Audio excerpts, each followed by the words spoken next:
ఓం శ్రీ గురుభ్యో నమః. హరి ఓం. ఓం గణానాం త్వా గణపతిగుం హవామహే కవిం కవీనాముపమశ్రవస్తమం జ్యేష్ఠరాజం బ్రహ్మణాం బ్రహ్మణస్పత ఆనః శృణ్వన్నోతిభిः సీదసాదనం. శ్రీ మహాగణాధిపతయే నమః. ఓం గురవే సర్వలోకానాం భిషజే భవరోగిణాం నిధయే సర్వ విద్యానాం శ్రీ దక్షిణామూర్తయే నమో నమః. ఓం శరదిందు సమాకారే పరబ్రహ్మస్వరూపిణే వాసరాపీఠ నిలయే సరస్వతీ నమోస్తుతే. శ్రీ మహాసరస్వత్యై నమః. హరి ఓం. ఓం శ్రీమాత్రే నమః. మనము అందరము కూడా సూర్య భగవానుడి యొక్క కిరణ పుంజములచే వచ్చేటటువంటి శక్తి వలన ఆధారపడి ఆ యొక్క శక్తి వలన మన యొక్క దేహమంతా కూడా పునీతమై విశేషమైనటువంటి ఆనందాన్ని ఉత్సాహాలని పొందుతూ ఉన్నాం. మరి నవగ్రహాలని అట్లాగే ఎన్నో ఈ పాలపుంతలో ఉన్నటువంటి ఇంకా ఎన్నో గ్రహాలని కూడా తన చుట్టూ తిప్పుకుంటూ ఆ సూర్య భగవానుడు మనకున్నటువంటి ద్వాదశ రాశుల్లో మకర రాశిలోకి ప్రవేశించేటటువంటి సమయం ఈ నెల అనగా జనవరి 14వ తేదీన 2025 సంవత్సరం జరగబోతోన్నది. మరి ఆయన ఈ యొక్క రాశిలోకి ప్రవేశించేటటువంటి సమయాన్ని బట్టి ఆయనకి ఒక నామము, ఒక నామధేయం కలుగు ఉంటుంది. అది ముఖ్యంగా ఆ రోజున అనగా జనవరి 14వ తేదీన సూర్య భగవానుడు మధ్యాహ్నము 2:30 గంటలకి వృషభ లగ్న సమయంలో ఆయన ప్రవేశించబోతున్నాడు మకర రాశిలోకి.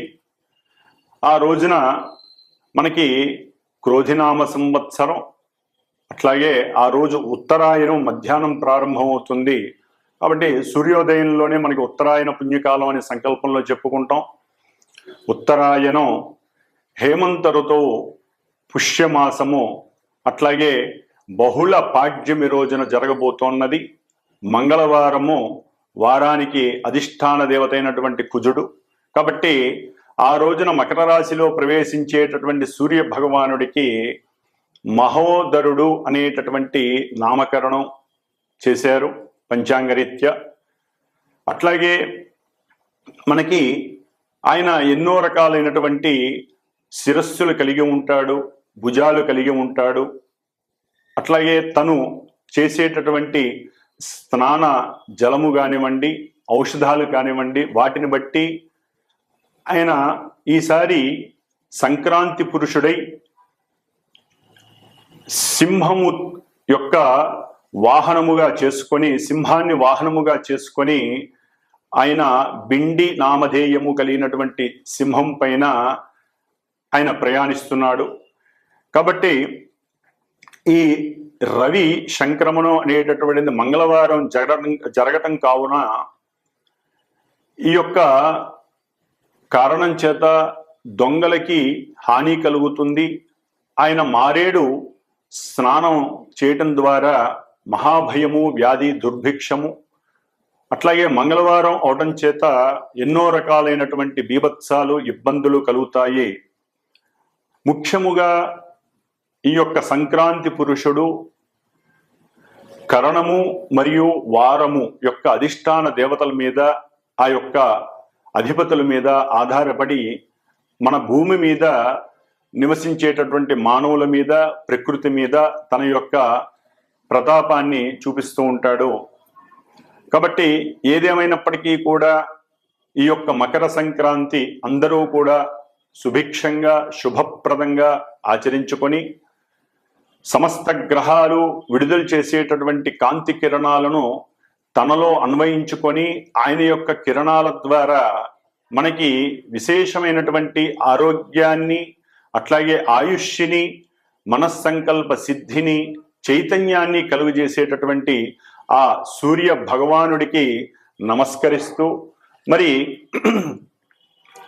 ఈ నెల మరి సంక్రమణం జరుగుతుంది.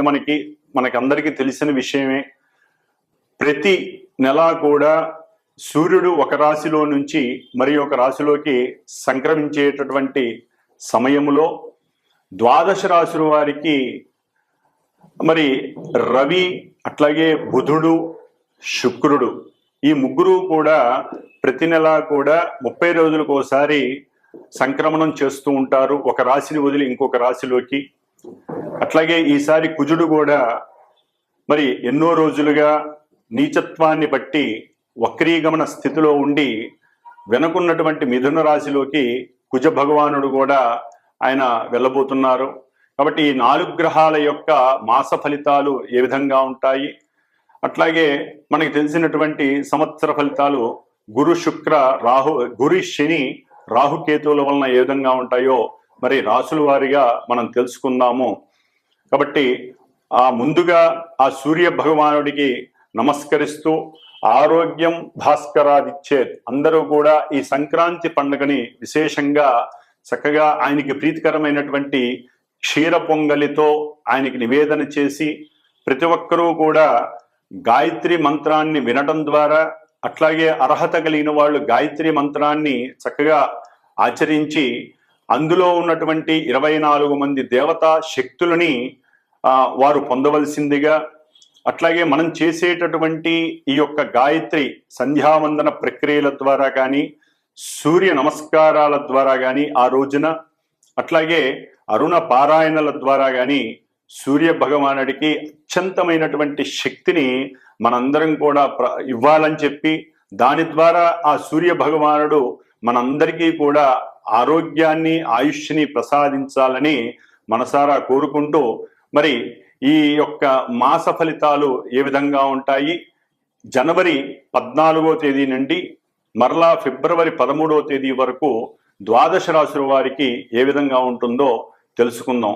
జనవరి 14వ తేదీ 2025 సంవత్సరం నుండి ఫిబ్రవరి 13వ తేదీ వరకు ద్వాదశ రాశుల వారికి ఏ గ్రహము ఏ రాశిలో ఏ నక్షత్రంలో ఉంది, అట్లాగే వారు ఇచ్చేటటువంటి ఫలితాలు ఏ విధంగా ఉంటాయి అనేటటువంటి విషయాన్ని గనక మనం తెలుసుకుంటే, ముఖ్యంగా వృషభ రాశిలో గురుడు రోహిణి నక్షత్రంలోను, అట్లాగే కర్కాటక రాశిలో చంద్రుడు కుజుడు ఇరువురు కలిసి, అట్లాగే కుజుడు నీచలో ఉండి వక్రీగమనంలో కర్కాటక రాశిలోను, కన్యా రాశిలో కేతువు, అట్లాగే ధనస్సు రాశిలో బుధుడు, మకర రాశిలోకి సూర్యుడు, అట్లాగే కుంభరాశిలో శని శుక్రుడు, మీనరాశిలో రాహువు. ఈ విధంగా మన యొక్క భచక్రంలో అంతరిక్షంలో గ్రహాలు ద్వాదశ రాశుల్లో సంచరిస్తూ వారు ముఖ్యంగా నక్షత్రాలలో సంచరిస్తూ నక్షత్రాలకి సంబంధించినటువంటి ఫలితాలు, రాశులకు సంబంధించినటువంటి ఫలితాలు ఏ విధంగా మన మీద ప్రసరింపజేస్తాయో మరి ఇప్పుడు తెలుసుకుందాం. అలాగే ఈ ద్వాదశ రాశుల్లో పరిభ్రమించేటటువంటి గ్రహాలలో ముఖ్యంగా కుజుడు ఈ నెల అనగా జనవరి 22వ తేదీన మిథున రాశిలోకి వక్రీగమనం చేస్తూ సంచరిస్తూ ఉంటారు. అట్లాగే బుధుడు 25వ తేదీ జనవరి ధనస్సు రాశిలోంచి మకర రాశిలోకి సంచరిస్తూ ఉంటారు. 29 జనవరి శుక్రుడు కుంభరాశిలో నుంచి మీనరాశిలోకి వెళ్ళి అక్కడ రాహువుతో యుతి చెంది తమ యొక్క గ్రహ స్థితిగతులు ఏ విధంగా ఉంటాయో తెలియజేస్తారు. కుంభరాశి వారికి శుక్రుడు 29 జనవరి తర్వాత చక్కగా ద్వితీయ స్థానంలో అంటే ధనస్థానంలో ఉన్నతమైనటువంటి ఉచ్చ స్థితిని పొంది ధనస్థానంలో ఆల్రెడీ కూర్చొని ఉన్నటువంటి రాహుతో కంజెక్ట్ యుతి అవటం ద్వారా వీరికి భార్య అంటే భార్యాభర్తల వలన ఎవరికైనా సరే కలెక్టర్ పరంగా చక్కటి ధనాదాయము చేకూరుతోంది. కుటుంబంలో కొంత అప్పుడప్పుడు ఇబ్బందికరమైనటువంటి ప్రతికూలపరమైనటువంటి సమస్యలు ఉన్నప్పటికీ కూడా కుటుంబ సౌఖ్యము కలుగుతోంది. సమయానికి కొంత సరైనటువంటి మృష్టాన్న భోజనము, విందులు, వినోదాలు, వాటి వలన ధనము ఖర్చు అయ్యేటటువంటి పరిస్థితి. దాని ద్వారా వేరే ప్రదేశానికి వీరు వెహికల్స్ రెంట్కు తీసుకోవటం, దాని ద్వారా వీరు వేరే కొత్త ప్రదేశాలకు వెళ్ళటం, ఆహ్లాదాన్ని అనుభవించాలనుకోవటం ద్వారా కూడా వీరికి కొంత ధనం అనేటటువంటిది ఖర్చు అవుతుంది. కానీ భార్యా బిడ్డలతో కొంత ఆనందాన్ని అనుభవించడానికి వారు కొంత సాహసిస్తారు.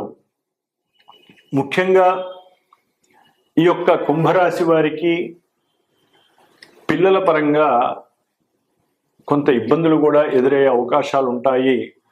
వారితో మాట్లాడేటప్పుడు, తమ యొక్క పిల్లలతో మాట్లాడేటప్పుడు ఆచితూచి మాట్లాడడం ద్వారా, లేదా ఒకరికొకరు నేను గొప్ప అనుకోకుండా ఉండడం ద్వారా కొంతవరకు పిల్లలతో వచ్చేటటువంటి ప్రతికూలతలు, ఇబ్బందుల నుంచి తప్పించుకునేటటువంటి అవకాశం కలుగుతుంది.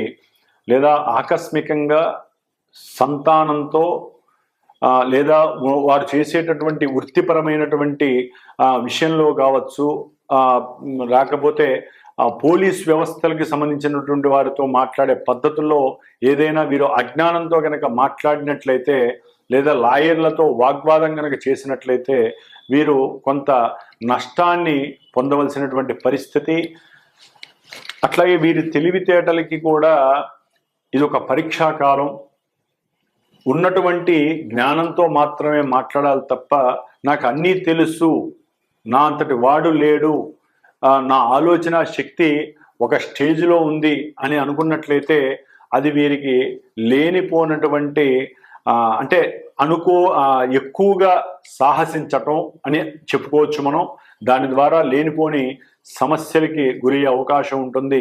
వారికి ఉన్నటువంటి మనోధైర్యం కూడా కొంత తగ్గే పరిస్థితి కనిపిస్తోంది ఈ కుంభరాశి వారికి. అయితే కుంభరాశి వారికి సంఘంలో ఉన్నటువంటి కీర్తి ప్రతిష్టలు మొన్నటి వరకు బాగున్నప్పటికీ కొంతవరకు తగ్గేటటువంటి పరిస్థితులు కనిపిస్తున్నాయి.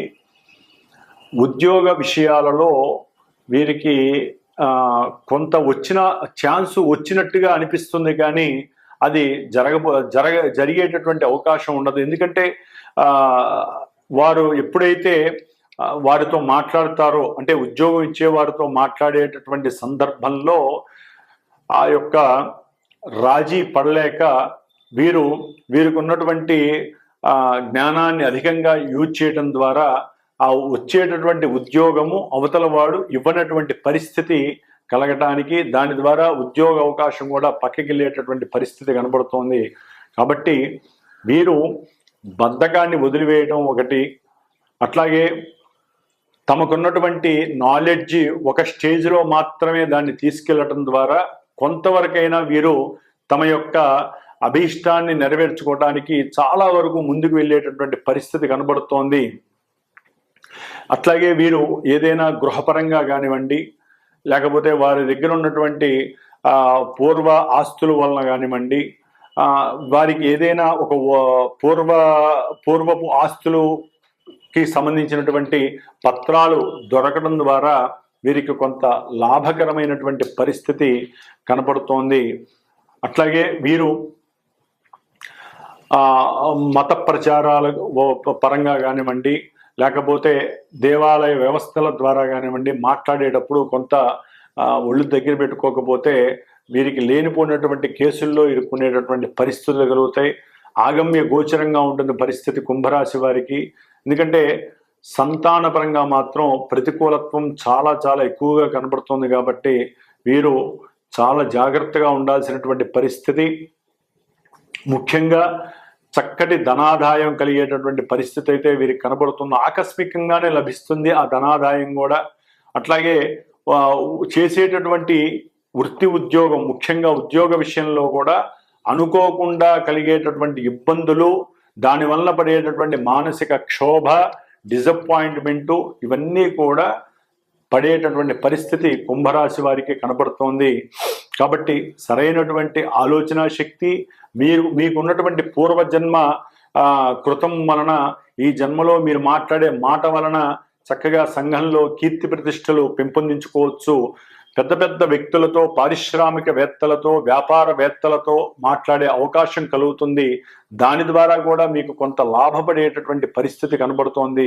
కాబట్టి మీరు మాట్లాడే ప్రతి మాట అవతల వ్యక్తులతో కమ్యూనికేషను, దీని మీద ఆధారపడి కుంభరాశి వారికి ఈ నెల రోజులు కూడా తమ యొక్క గోచారం యొక్క పరిస్థితి, గ్రహస్థితి తెలియజేస్తోంది. ఏదేమైనప్పటికీ వీరు గృహపరంగా, ఆర్థికంగా, తమ అనుకున్నటువంటి అభీష్టపరంగా సుఖమైనటువంటి భోజనాన్ని, అట్లాగే తమ అనుకున్నటువంటి ఆర్థిక పరంగా ఉన్నతమైనటువంటి స్థితిని పొందే పరిస్థితులు కూడా ఎదురవుతున్నాయి. ఓం శ్రీమాత్రే నమః.